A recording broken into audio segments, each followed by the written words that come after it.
Nah, jadi stase anak ini kalau di koas saya, di rumah sakit saya, itu dibagi menjadi 3 tempat. Dia masih belum nangis nih, belum nangis. Terus pas saya melakukan pemeriksaan, dia nangis.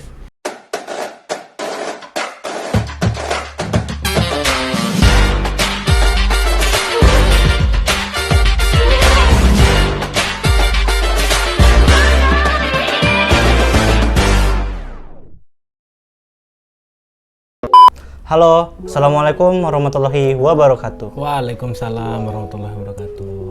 Halo teman-teman YouTube yang ada di rumah, kembali lagi di channel ini, di mana di channel ini kita akan membahas mengenai dunia kedokteran bersama teman-teman saya di sini hadir untuk membagikan pengalamannya ya, seputar dunia kedokteran.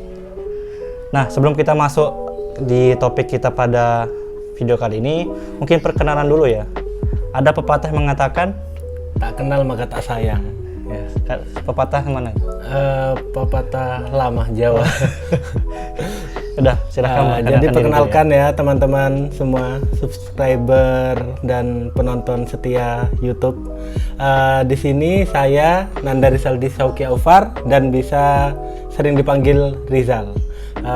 Ini saya sekarang lagi menjalani koas, yaitu koas di stase mata lebih tepatnya ya. Berarti sudah melewati koas apa aja? Alhamdulillah di sini sudah melewati lumayan banyak sudah. Yang pertama itu ada pediatri, terus ada stase saraf, radiologi, terus ada juga kulit, DV, dan juga MPK.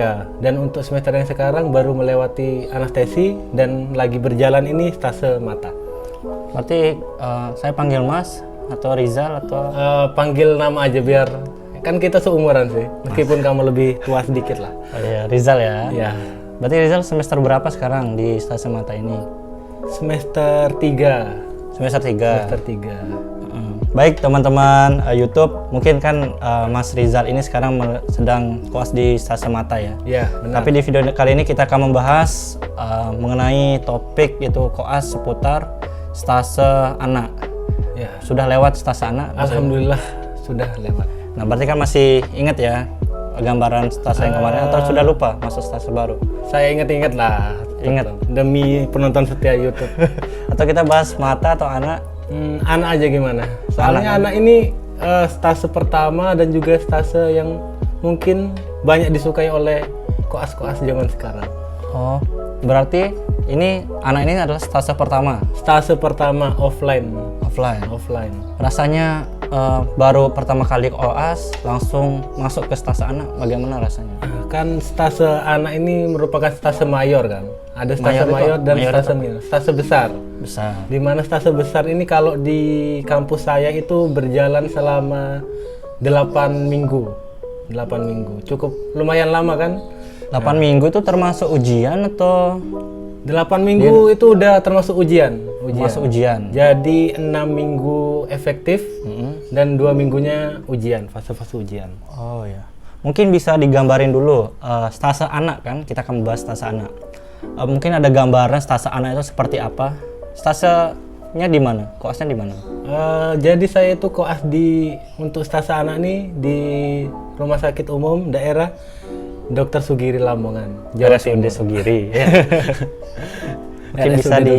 Mungkin bisa dijelasin gambaran stase ngapain aja gitu. Nah, kan namanya aja stase anak. Berarti kita ini bertemu dengan anak-anak. Masa ibunya nggak ketemu atau ibunya juga dan bapaknya kadang-kadang. Nah, jadi stase anak ini kalau di koas saya, di rumah sakit saya itu dibagi menjadi 3 tempat. Di mana ada poli anak, ada ruangan NICU, dan juga ada ruangan rawat inap. Namanya di sini ruang anggrek. Nah, kalau ruang poli anak ini nanti kita rawat jalan, pasien-pasien rawat jalan. Untuk pasien di ruangan NICU itu biasanya pasien yang baru-baru lahir gitu. Dan untuk ruangan anggrek atau rawat inap biasanya ya sesuai namanya lah, dirawat. Mungkin ada bahasa lain, rawat inap, bangsal. Bangsal itu ya rawat Sama ya? inap, sama-sama. Oh, berarti ada 3 ini ya? Ya ada 3. Ada 3 putaran lah ya di stase Ada anak 3 ini. putaran. Paling suka yang mana nih? Antara poli atau di NICU atau di rawat inap? Paling suka itu poli. Poli. Kenapa tuh? Yang kalau boleh pertama waktu kerjanya tidak lama, dimana kerjanya itu dari pagi sampai poli tutup. Poli tutup itu biasanya jam 12 atau jam 1 lah, mentok jam 2. tahu? Berarti itu mengikuti jam kerja dari poli tersebut. Ya, mengikuti jam kerja dari poli. Habis selesai poli ngapain? Habis selesai poli, kita ada siang klinik biasanya. Siang klinik itu presentasi kasus ke CI anak di rumah sakit tersebut. Oke yuk, itu ya teman-teman untuk gambaran secara umum ya. Mungkin cukup luas, tapi itu adalah gambaran sekilas dari Mas Rizal ya, yang sudah melewati stase anak. Mungkin sebelum kita lanjut, mungkin bisa minum dulu. Oh iya. Minuman kali ini disponsori oleh... Oh, belum ada sponsornya ya? Hah? Belum ada sponsornya? Ini, Aquades. Enak air putihnya? Enak, alhamdulillah. Lagi panas kan ini? Dikasih yang segar-segar, alhamdulillah. Meskipun belum ada sponsornya ya. Mungkin ada yang mau sponsor mau masuk. Iya, mineral mungkin atau aqua. Suli 5. Gak ada. Oke, kita masuk ya di pembahasan kita. Saat kita memasuki stase anak, mungkin ada beberapa persiapan yang harus kita persiapkan dulu sebelum masuk seperti itu ya. Menurut Mas Rizal sendiri, apa yang paling penting kita persiapkan untuk menempuh stase anak? Untuk persiapan di stase anak ya, persiapan di stase anak itu yang pertama itu kita harus memiliki sebuah niat yang baik dan pokoknya niat yang bagus lah intinya ya. Niat itu soalnya awal mula kita melakukan perjalanan. Setelah itu kita harus kan semua itu harus ada restu orang tua. Jadi kita harus minta restu kepada orang tua terlebih dahulu agar orang tua kita itu selalu mendoakan kita. Karena kalau ayah apalagi ibu yang mendoakan ini, semua perjalanan kita itu akan dimudahkan. Betul. Terus yang ketiga itu mungkin alat-alatnya ya. Alat-alatnya itu mungkin ada stetoskop mungkin stetoskopnya untuk anak, bisa tensi, termogan, alat untuk pengukur suhu, terus juga ada oximeter dan juga pen light mungkin lah. Alat-alatnya cukup banyak ya? Cukup Apakah banyak, itu wajib dibawa semua? Sejauh ini wajib sih, tapi kalau untuk kayak palu refleks gitu enggak kayaknya. Soalnya pasien-pasien anak yang kayak gangguan saraf gitu lumayan ada tapi ada. Bisa nggak kita minjem alat ke teman kita? Jadi nggak usah ngeberat-beratin tas, cukup satu aja yang bawa. Aslinya itu bisa minjem, tapi kan kita kalau kelompok saya itu kan kelompok pada stase anak itu dibagi berdasarkan kelompok kecil, di mana kelompok kecil itu terdiri dari 3 orang. Kelompok kecil 3 orang. Iya. Kalau di saya ya, kalau di angkatan saya. Nah, 3-3-nya ini dalam melakukan tugas itu berbarengan. Jadi saya ke pasien A, teman saya ke pasien B, teman saya ke pasien C, agar waktunya lebih efektif. Jadi berangkatnya bareng, itu pun selesai pun juga bareng. Jika kita alat-alat masih minjam, kan kita harus gantian sama teman kita. Temannya Mas Yoga nih lagi periksa pasien, saya masih nungguin alat. Soalnya saya nggak bawa, masih minjem Mas Yoga. Itu kan tidak efektif, buang-buang waktu sih. Menunggu soalnya.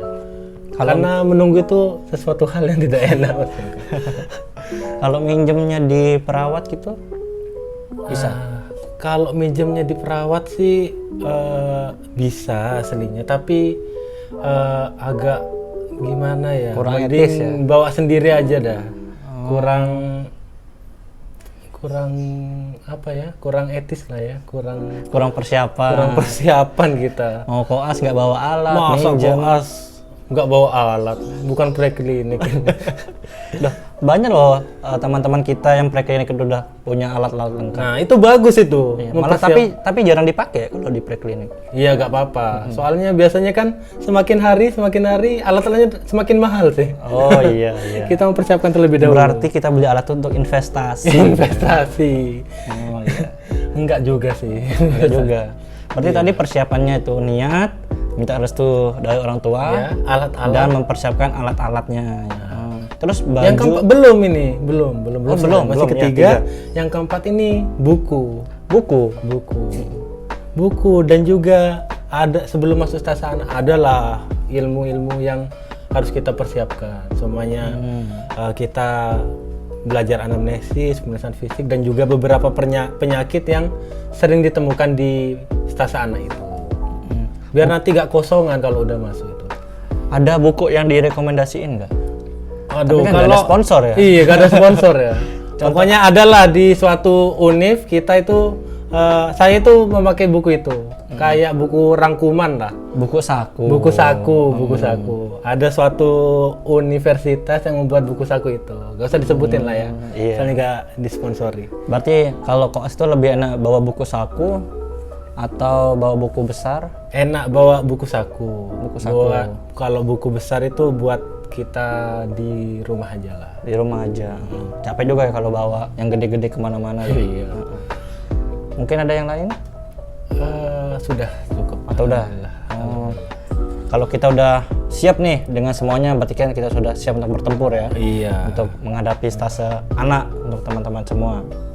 Nah, mungkin selama Mas Rizal nih menempuh stase anak nih, ada nggak hal momen yang paling disukai? Momen yang paling disukai itu kan stase ini tuh stase yang berbeda lah dari stase yang lain, karena di sini bertemu dengan anak-anak dimana kita harus, kan biasanya anak-anak itu kan dimana kita melakukan anamnesis dan juga pemeriksaan fisik, dimana anamnesis itu kalau anak-anak ini biasanya kita harus anamnesis ke orang tuanya. Apa namanya tuh? Alo anamnesis. Jadi yang Jadi satunya auto anamnesis.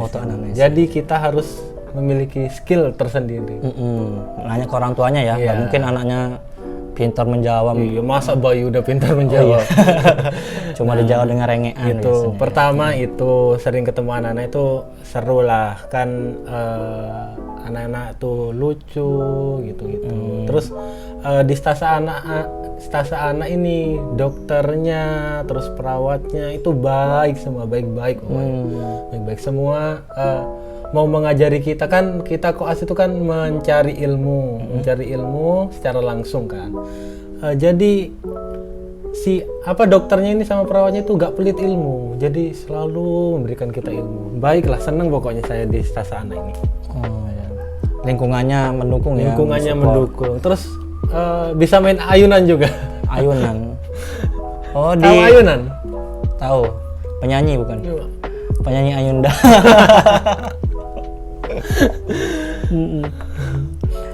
Ada hal yang lain yang disukai? Hal yang lain mungkin hal lucu itu dari teman-teman lah ya, banyak itu. Oh ya, gimana tuh teman-temannya? Ada yang teman saya sih ini. Teman saya itu izin ke kamar mandi. Aslinya itu gak ke kamar mandi. Oh.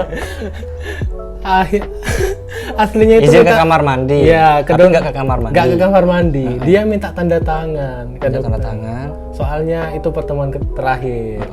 Habis itu pindah stase. Jadi itu kesempatan terakhirnya minta tanda tangan.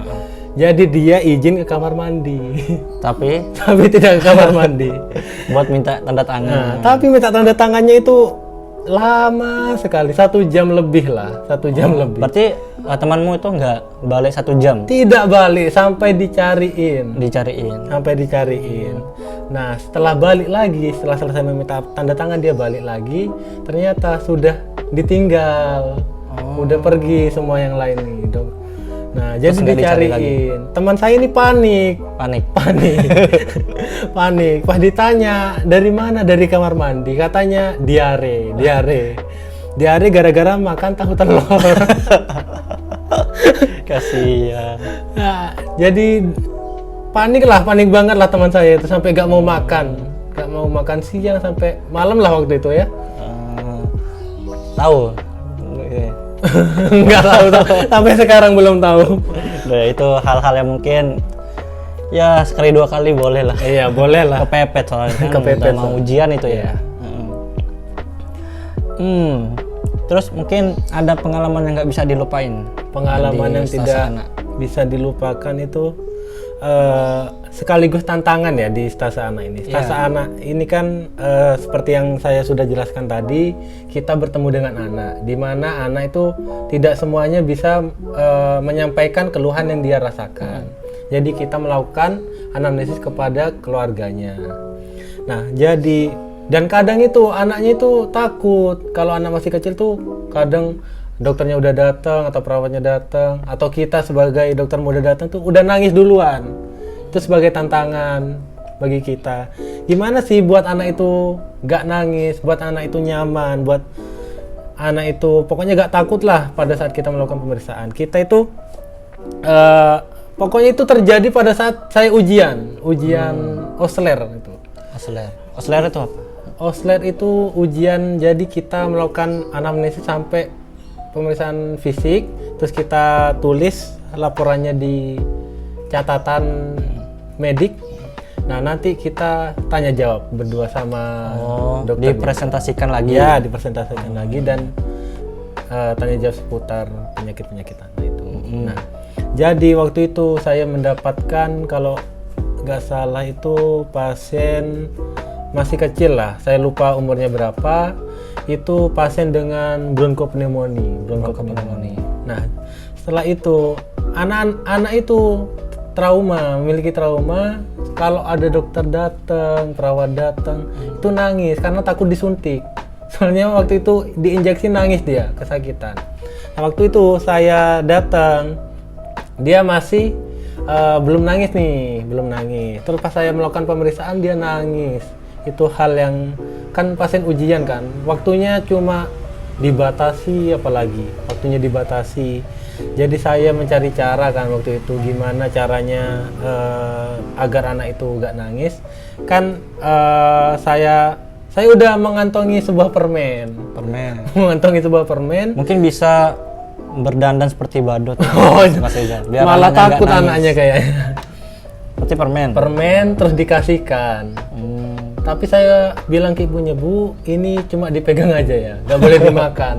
Soalnya masih kecil dan juga masih sakit waktu itu kan. Ya udah. Nah, setelah saya kasihkan permen itu, alhamdulillah nangisnya itu agak berkurang sehingga saya dapat melakukan pemeriksaan dengan aman dan nyaman lah. Dengan baik. Untuk pemeriksaan fisik anak itu sama nggak kayak orang dewasa? Sama ya? Hampir sama lah kayak orang dewasa, sama-sama. Nah, pas Mas Rizal ini memeriksa pasien, mungkin selama menjalani stase anak, mungkin ada penyakit-penyakit yang sudah dihadapi. Mungkin penyakit terbanyak ya? Penyakit terbanyak itu anak-anak kan soalnya ya. Anak-anak itu kan, apalagi anak SD kan ya, sering jajan. Habis main, nggak cuci tangan, tiba-tiba ada makanan langsung diambil. Kan itu nggak bagus lah ya, nggak menjaga. Jadi itu penyakitnya itu biasanya diare paling sering. Diare atau gastroenteritis akut. Dimana diare itu adalah perubahan frekuensi BAB. Bisa dilanjutkan Mas? Atau Anda lupa? Ingat dikit ya. Perubahan frekuensi BAB itu cair lebih dari 3 kali dalam 24 jam. Iya. Nyontek juga sih sebenarnya. Kecuali pertama paling banyak tuh diare ya. Iya, paling banyak diare. Terus yang kedua itu bisa kejang demam. Itu biasanya kejang demam lah, simpleks maupun kompleks itu lumayan banyak. Terus kalau lagi musimnya demam berdarah itu ya DHF-DF itu. Mungkin paling banyak tuh batuk pilek ya. Iya. Kayak yang tadi disebutkan bronkopneumonia, TB paru, dan penyakit respirasi lainnya ya. Ya, Kan penyakit aneh tuh banyak ya. banyak. Tapi kan yang kita temui nggak semuanya, tapi cuma beberapa yang paling banyak di beberapa daerah yang kita tempati gitu ya. Oke, minum dulu lanjut. Ya, boleh diminum ini berarti ya. Kalau habis ambil sendiri ya. Oke, mungkin ini kita sudah mencapai ujung podcast ya. Mungkin banyak teman-teman di sini mengklik video ini karena kepo ya bagaimana kehidupan dalam koas tasa anak. Mungkin bisa di-spill untuk teman-teman yang di rumah tips and trick bagaimana caranya kita survive lah di koas tasa anak. Tips and trick. Tips and trick ini pertama kan ini koas kan ya. Koas itu tidak bisa hidup sendiri lah. Kita harus berkelompok. Dimana ya kita harus menjaga solidaritas antar satu kelompok yang kelompok kita sendiri dan juga dengan kelompok yang lain. Soalnya pada masa saya tasa anak itu kan ada 4 kelompok. Jadi kita harus mengsolidkan antar kelompok itu agar tidak ada perselisihan di antara satu kelompok ini dengan kelompok yang lain. Terus mungkin ya kita harus banyaklah menuntut ilmu ini, banyak baca. Kalau nggak tahu itu jangan sungkan-sungkan nanya ke dokternya maupun ke perawatnya. Soalnya kita kan masih dokter muda lah ya, masih muda berarti kita. Mungkin jangan pernah malas kalau disuruh, "Dek, ini injeksi atau bantu." Iya, bantu injeksi, pasang infus. Kadang banyak itu teman-teman yang agak males. Iya, kadang itu agak malas. Termasuk Mas Yoga juga gak sih? Oh, saya paling aneh. Saya garda terdepan ya. Garda untuk memeriksa. terdepan ya. Iya ya, kalau waktunya lagi injeksi ikut. Bantu-bantu perawatnya itu dibantu itu. Kita pasti banyak mendapatkan ilmu dari situ kok. Ya. Saya juga ingat kata dosen kita itu kalau misal kita lagi koas itu perbanyak praktek ya daripada kita udah koas di sana malah baca buku. Iya. Mungkin baca buku bisa di rumah aja. Prakteknya Benar sekali. pas koas aja. Apalagi harusnya kita itu membaca buku itu pada saat prekliniknya. Jadi koas itu mengimplementasikan apa yang kita dapatkan. Tapi biasanya kebanyakan itu prekliniknya kurang membacanya. Jadi kesusahan pas koas. Jadinya pas koas baru dia mulai bersemangat untuk membaca. Tapi susah juga kan kalau di preklinik kita belajar penyakit, kita nggak tahu gimana bentuknya dalam pasien kan cuma Iya benar sekali. bala bentuk tutorial saja kan. Jadi penting kan untuk koas ini kita tahu gambaran klinis dari penyakit-penyakit yang pernah kita pelajari ya. Iya benar. Atau pakai tipsnya Mas Yoga tadi aja. Kita itu membaca bukunya di rumah, di kos atau apalah kalian tinggal itu. Nanti di rumah sakit itu kita tinggal prakteknya. Oke, berarti setelah menjalani stase anak ini sudah siap mempunyai anak? Waduh, belum. Soalnya calonnya belum ada. Belum bisa menghasilkan uang sendiri. Nanti lagi mau ngelamar orang nih. Kamu punya apa? Saya mau jawab apa? Masa cuma mau jawab saya cuma punya cinta, Bang. Saya cuma punya cinta dan martabak, Pak. Pasti keterima kok kalau bawa martabak itu. Iya sih, bawa martabak. Oh iya, nggak pernah cinlok ya pas tasa anak? Kalau pas tasa sama mungkin keluarga pasien. Waduh. Enggak. Malah di stase yang lain mah.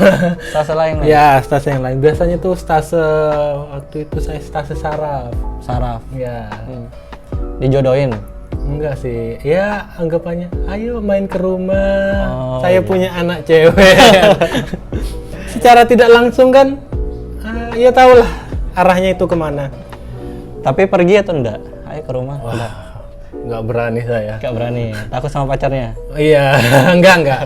Pacarnya anaknya pasien maksudnya kan? Iya. Oh iya. Sekarang punya pacar? Aduh, enggak ada.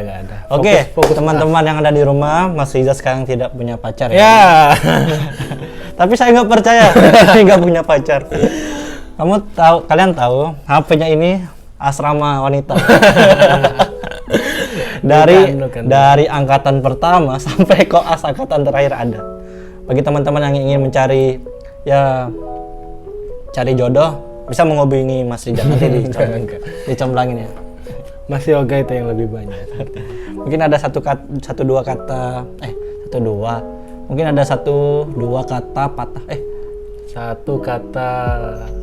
Satu dua kata. Oh ya, 1-2 kata patah. 1-2 patah kata. Ya itulah pokoknya.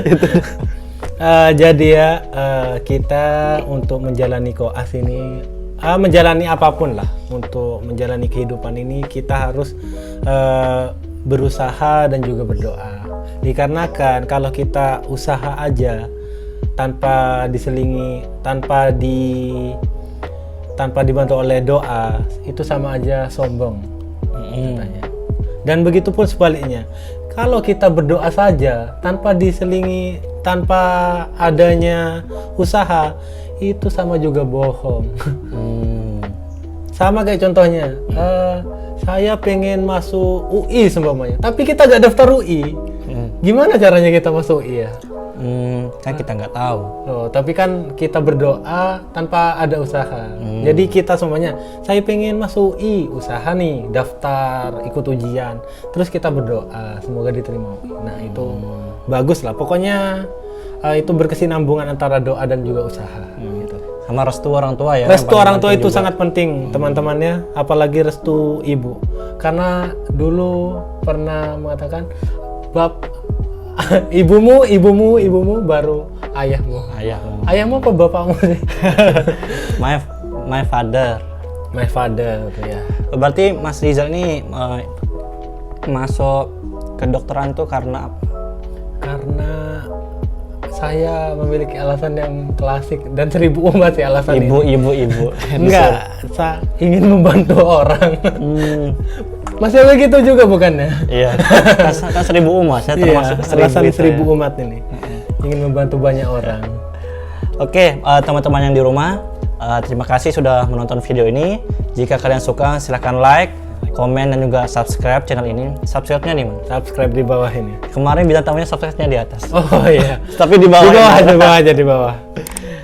Mungkin bagi teman-teman yang kepo mengenai dunia perkuasaan, mungkin waktunya ini nggak cukup untuk kita sampaikan. Mungkin bisa menghubungi melalui punya IG, Mas Reza? Punya.